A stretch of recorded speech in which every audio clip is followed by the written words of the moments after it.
আমাদের ভারত একটি গণতান্ত্রিক দেশ, এ ডেমোক্রেটিক স্টেট।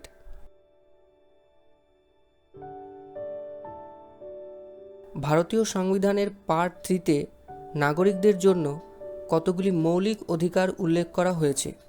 স্টেট এমন কোনো ল তৈরি করতে পারে না যেটি নাগরিকদের মৌলিক অধিকারকে লঙ্ঘন করে।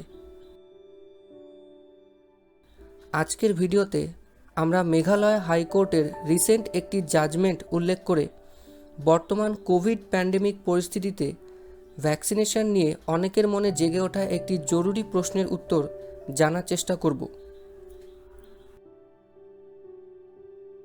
রিসেন্টলি উত্তর পূর্ব ভারতে অবস্থিত মেঘালয় রাজ্যের সরকার বিভিন্ন অর্ডার জারি করে, যার দ্বারা সেখানকার দোকানদার, ব্যবসায়ী, স্থানীয় ট্যাক্সি ড্রাইভার এদের জন্য ব্যবসা পুনরায় শুরু করার শর্ত হিসেবে কোভিড ভ্যাকসিনেশন বাধ্যতামূলক করা হয়েছিল। এর ফলে সেই সকল ব্যক্তিদের জীবিকা নির্বাহের পথে রাজ্য সরকারের এই আদেশ বাধা হয়ে দাঁড়িয়েছিল, যারা এখনও পর্যন্ত সিদ্ধান্ত নিয়ে উঠতে পারেনি কোভিড ভ্যাকসিনেশন করবে কিনা। এই পরিস্থিতিতে গত 23 জুন মেঘালয় হাইকোর্টের একটি division bench headed by chief justice Biswanath Somaddar একটি অর্ডার জারি করে, যেখানে বলা হয়েছে forced vaccination or mandatory vaccination violates fundamental rights, অর্থাৎ জোর করে ভ্যাকসিনেশন দেওয়া বা বাধ্যতামূলক ভ্যাকসিনেশন মৌলিক অধিকারকে লঙ্ঘন করে। কোর্টের সামনে দুটি প্রশ্নের উদয় হয়: whether vaccination can at all be made mandatory, অর্থাৎ ভ্যাকসিনেশন একেবারে বাধ্যতামূলক করা যাবে কি না। Whether such mandatory action can adversely affect the right of a citizen to earn his or her livelihood. এই ধরনের বাধ্যতামূলক ভ্যাকসিনেশন নাগরিকদের জীবিকা নির্বাহের অধিকারকে বিরূপভাবে প্রভাবিত করে কি না। এবার আমরা এই প্রশ্নগুলির উত্তর সরাসরি জানার চেষ্টা করব কোর্টের জাজমেন্ট থেকে। প্রথমেই কোর্ট স্পষ্টভাবে জানিয়ে দিয়েছে যে vaccination is need of the hour, অর্থাৎ এই গ্লোবাল প্যান্ডেমিক থেকে বেরিয়ে আসতে হলে ভ্যাকসিনেশন খুবই জরুরি। এরপরে কোর্ট বলেছে article 21 encompasses within its fold right to health as a fundamental right. By that same analogy, right to health care, which includes vaccination, is a fundamental right. However, vaccination by force or being made mandatory by adopting coercive methods vitiates the very fundamental purpose of the welfare attached to it. এর মানে হলো কনস্টিটিউশনের article 21 deal করে protection of life and personal liberty নিয়ে। এরই মধ্যে অন্তর্ভুক্ত হলো right to health বা health care. Vaccination right to health কেয়ারের অধীনে আসে, অর্থাৎ ভ্যাকসিনেশন একটি ফান্ডামেন্টাল রাইট, কিন্তু ভ্যাকসিনেশন বাই ফোর্স অথবা ম্যান্ডেটরি ভ্যাকসিনেশন ফান্ডামেন্টাল রাইটকে ভায়োলেট করে। অর্থাৎ ভ্যাকসিনেশন করালে কোনো সমস্যা নেই, কিন্তু জোর করে বা বাধ্যতামূলকভাবে ভ্যাকসিনেশন করালে সেটি নাগরিকদের মৌলিক অধিকারকে লঙ্ঘন করে।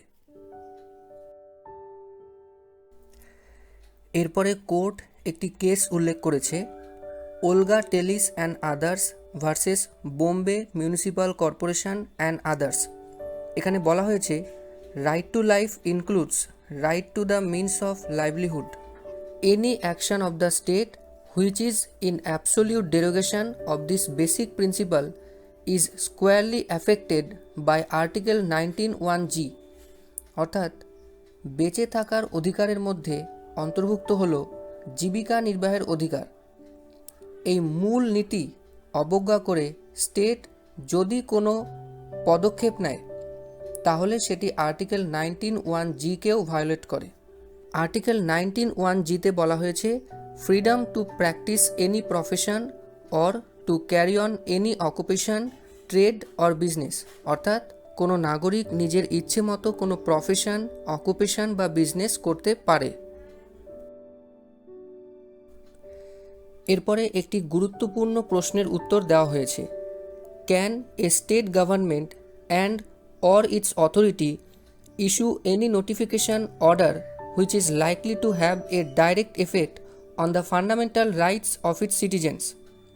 অর্থাৎ স্টেট গভর্নমেন্টের কোনো নোটিফিকেশন বা অর্ডার নাগরিকদের মৌলিক অধিকারকে লঙ্ঘন করতে পারে কি না, নাগরিকদের মৌলিক অধিকারকে কোনোভাবে ডাইরেক্টলি প্রভাবিত করতে পারে কি না।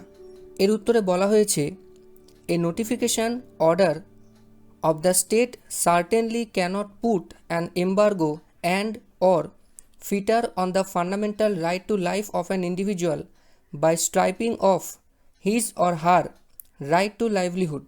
অর্থাৎ স্টেটের কোনো নোটিফিকেশন বা অর্ডার সেখানকার নাগরিকদের জীবিকা নির্বাহের মতো মৌলিক অধিকারকে বাধা দিতে পারে না। এরপরে আমরা চলে যাব ministry of health and family ওয়েলফেয়ারের ওয়েবসাইটে। সেখানে ফ্রিকোয়েন্টলি আস্কড কোয়েশ্চেন্সের মধ্যে একটি কোয়েশ্চেন হলো, is it mandatory to take the vaccine? অর্থাৎ ভ্যাকসিন নেওয়া কি ম্যান্ডেটরি, ভ্যাকসিন কি নিতেই হবে? তার উত্তরে সেখানে বলা হয়েছে, vaccination for COVID-19 is voluntary. অর্থাৎ কোভিড-19 ভ্যাকসিনেশন ম্যান্ডেটরি নয়, সেটা স্বেচ্ছাকৃতভাবে নেওয়া যেতে পারে। However, it is advisable to receive the complete schedule of COVID-19 vaccine for protecting oneself against this disease and also to limit the spread of this disease to the close contacts including family members, friends, relatives and co-workers।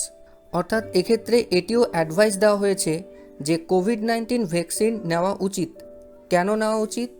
কারণ এই ডিজিজের বিরুদ্ধে প্রোটেকশানে থাকার জন্য এবং family member, friends, relatives, কো-ওয়ার্কার্স এদের মধ্যে যাতে এই ডিজিজটা আরও স্প্রেড না হয়ে যায়, আরও ছড়িয়ে না পড়ে, সেটাকে লিমিট করানোর জন্যও কোভিড-19 ভ্যাকসিন নেওয়া উচিত। অর্থাৎ গভর্নমেন্টের ওয়েবসাইটেও স্পষ্টভাবে বলা হয়েছে যে কোভিড-19 ভ্যাকসিনেশন ম্যান্ডেটরি নয়, এটি ভলান্টারি। এই বিষয়টি মেঘালয় হাইকোর্টের জাজমেন্টেও উল্লেখ করা হয়েছে। এরপরে আরেকটি কেস উল্লেখ করা হয়েছে 1914 সালের কেস। সেখানে বলা হয়েছে, every human being of adult years and sound mind has a right to determine what shall be done with their body.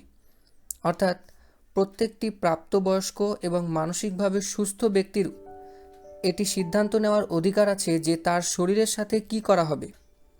What shall be done with their body thus by use of force or through deception if an unwilling capable adult is made to have the flu vaccine would be considered both a crime and tort or civil wrong। অর্থাৎ vaccine নিতে অনিচ্ছুক কোনো ব্যক্তিকে যদি জোর করে flu vaccine দিয়ে দেওয়া হয় তাহলে সেটিকে ক্রাইম এবং সিভিল রং হিসেবে কনসিডার করা হবে। এরপরে বলেছে, the burden lies on the state to disseminate and sensitize the citizens of the entire exercise of vaccination with its pros and cons. অর্থাৎ এটি রাজ্যের দায়িত্ব ভ্যাকসিনেশন সম্বন্ধে নাগরিকদেরকে বোঝানো, তাদেরকে ভ্যাকসিনেশন সম্বন্ধে এর পজিটিভ নেগেটিভ সব দিক বুঝিয়ে তারপরে তাদেরকে ভ্যাকসিন নেওয়ার জন্য আগ্রহী করে তোলা। অর্থাৎ আমরা জানতে পারলাম স্টেটের দায়িত্ব জোর করে ভ্যাকসিন দেওয়া নয়, বরং ভ্যাকসিনেশনের বিষয়ে সকল নাগরিকদের কাছে সঠিক তথ্য প্রচার করা উচিত যাতে তারা নিজে থেকে ভ্যাকসিন নিতে আগ্রহী হয়। এরপরে কোর্ট সব দিক বিচার করে এটি ডিক্লেয়ার করে যে mandatory or forceful vaccination ultra vires ab initio. অর্থাৎ প্রথম থেকেই এই ধরনের ভ্যাকসিনেশন ভয়েড। সুতরাং স্টেট কোনো এক্সিকিউটিভ অর্ডার ইস্যু করে ভ্যাকসিনেশনকে ম্যান্ডেটরি বা ফোর্সফুল করতে পারে না।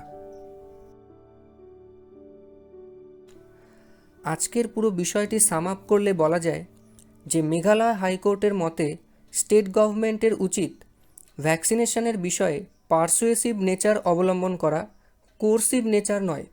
অর্থাৎ নাগরিকদের মনে ভ্যাকসিন সম্বন্ধে বিশ্বাস তৈরি করা উচিত, জোর করে ভ্যাকসিনেশন করানো নয়। আজকের ভিডিওটি তোমাদের কেমন লাগলো সেটি কমেন্টে জানিও। এছাড়া তোমাদের যদি এই বিষয়ে কিছু বলার থাকে, কিছু মন্তব্য থাকে তাহলেও কমেন্টে জানিও। খুব শিগগিরই আমরা কোভিড পরিস্থিতি থেকে বেরিয়ে আসব এই আশা নিয়ে আজকের ভিডিওটি এখানেই শেষ করলাম।